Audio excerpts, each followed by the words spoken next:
흔들리지 않는 합격 부동의 1교시입니다.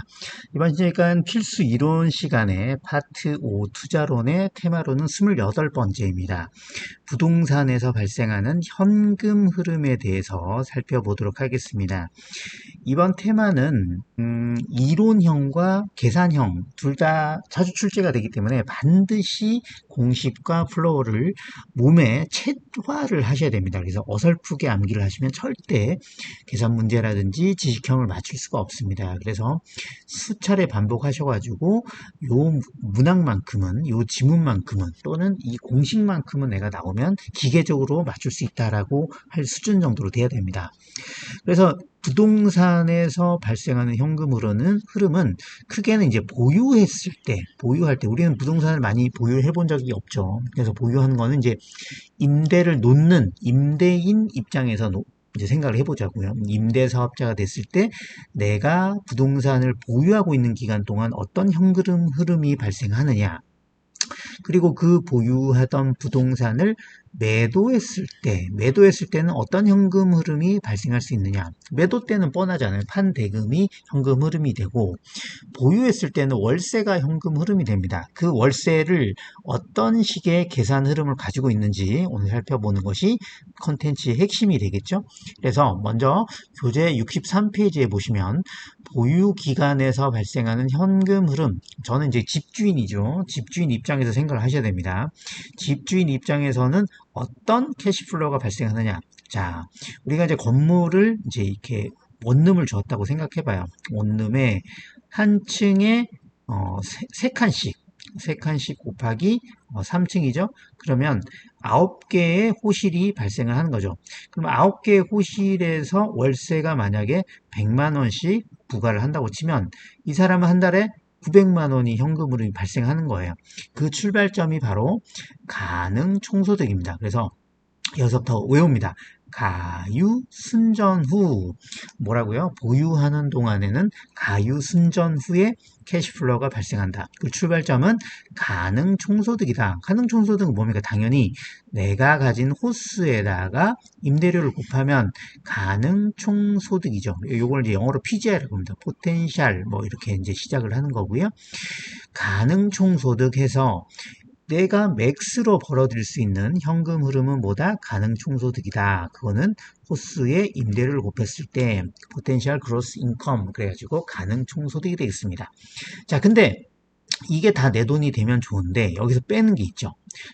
공실이 발생할 수도 있고요. 뭐 뒤에 거는 주로 이제 출제는 하지 않습니다만 이론적으로 떼먹은 돈, 불량부채 그리고 뭐 자판기 소득이라든지 뭐 주차장 소득 이런 것이 기타 소득으로 붙죠. 이건 임대료는 아니지만 어쨌든 핵심은 공실을 빼준다는 겁니다. 공실을 빼고 떼인 돈 빼고 부가적인 소득을 더했을 때 유효 총소득, 이제 실질적인 유효한 총소득이 되죠. 가유. 자, 두 번째 유효 총소득은 effective gross income 그래가지고 진짜 유효한 소득입니다. 뭐라고요? 가에서 공시를 빼면 유효 총소득이다. 자, 유효 총소득에서 이게 다 내 돈이 되면 좋은데 뭘 빼야 되죠? 그렇습니다. 경비를 빼줘야 됩니다. 경비를 빼야 된다. 그래서 유효 총소득에서 영업 경비를 뺀다. 빼면은 진짜 순영업소득, 영업에서 진짜 벌어들인 순영업소득이 됐습니다. 그래서 net operation income 그래가지고 순영업소득 이게 이제 구해지는 거죠.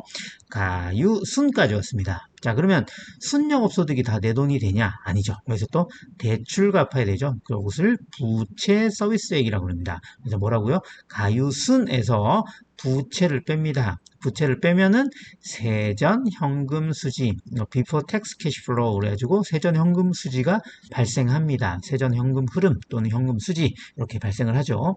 자, 그러면 대출금 갚았다. 그러면 내 돈이 됩니까? 아니죠. 또 세금 내야 되죠. 영업소득세를 내면 세후 현금 흐름이 된다. 자, 됐습니까? 자, 그럼 정리를 해보면 부동산을 보유하고 있는 동안의 현금 흐름은 가유순전 후로 발생을 한다. 가유순전 후는 가에서 공시를 빼고 유효 총소득에서 영업 경비를 빼고 순영업소득에서 부채를 빼고 세전에서 소득세를 뗀다. 자, 그러면 가유순전으로 외웠다시피 요 세 번째 칸부터 영부영을 외웁니다. 영부영. 자, 이제 암기를 하시는 방법은 가유순전후를 쓰고 각각의 항목을 빼주는 걸 써주죠. 예를 들면 여기에서 가에서 공시를 빼야 되죠. 공시를 빼고 그리고 유효에서 영업 경비를 뺀다. 그래서 영부 0 이렇게 됐습니다. 자, 됐나요? 이렇게 공식을 대비해서 암기를 하시면 되겠습니다. 자, 그러면 세부적으로 영부영에 대해서 알아보면 영업 경비에는 모든 것이 포함되는 것이 아니고 포함되는 게 있고 안 되는 게 있다. 그러니까 부동산의 영업에 있어서 직접적으로 관여를 한 관리비, 보험료, 재산세, 그 다음에 보험료, 화재보험료 이런 것들이 영업경비에 포함된다. 그 대신 우리가 배운 공실, 불량부채, 부채서비스액 이런 거 다 번지수가 틀리죠. 그리고 개인적인 업무비라든지 감가상각은 포함되지 않습니다. 자, 부채 서비스액은 어떻게 구한다? 원금과 이자를 매달 내는 돈 이렇게 되죠. 육개수로 우리가 지난 시간에 배운 육개수는 부채를 받았다. 저당상수 얼마 갚아야 되냐? 저당상수를 곱하면 매달 갚는 원리금이 나온다. 기억나시죠? 그래서 부채 서비스액은 어떻게 구한다? 부채 원금에 곱하기 저당 상수를 한다.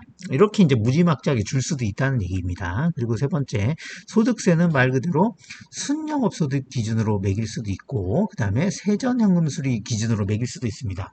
그래서 NOI, 순영업소득에서 이자와 감가를 빼서 세율을 매기든지, 세전현금수른에 원금을 더하고 감가를 빼줍니다. 이게 이제 좀 오묘한데, 세전현금수지는 앞으로 돌아가 보면 세전현금 수지 흐름은 부채 서비스액에서 원금과 이자를 더 빼주는 거잖아요.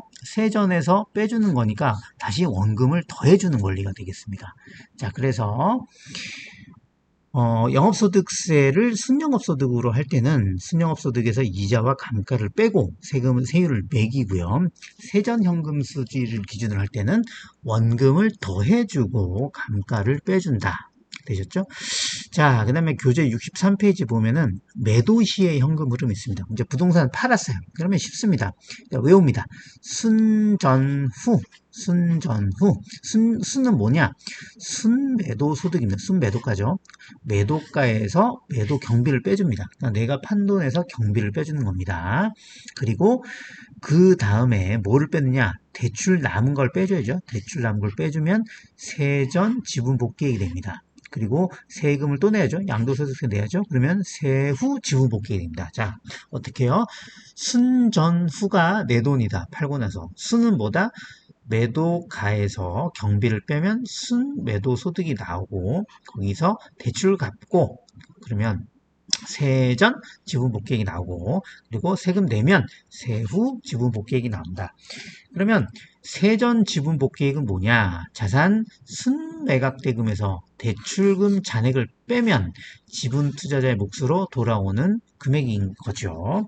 자, 그러면 매각 시점에 대출금이 남아 있다면 세전 현금 흐름은 각 매각 대강보다 작다는 거죠. 왜? 대출금 빼줬으니까 세전 현금 흐름이 작겠죠? 이제 되셨죠? 오늘 내용을 복습해 보면 부동산을 보유했을 때는 가유순전후다. 가유순전후. 그리고 뺄 때는 영부영을 뺀다. 그럼 처음에는 이제 공시를 뺀다. 이걸 기억하시면 되고요. 집을 팔 때는 매도가에서 매도 경비를 빼면 순매도액이 나오죠. 거기서 대출 갚으면 그리고 세금 내면 후 됐습니까? 순전후 이렇게 되십니다. 자, 이번 시간 여기까지 하고요. 채널에 대한 구독과 좋아요 부탁드리겠습니다. 고맙습니다.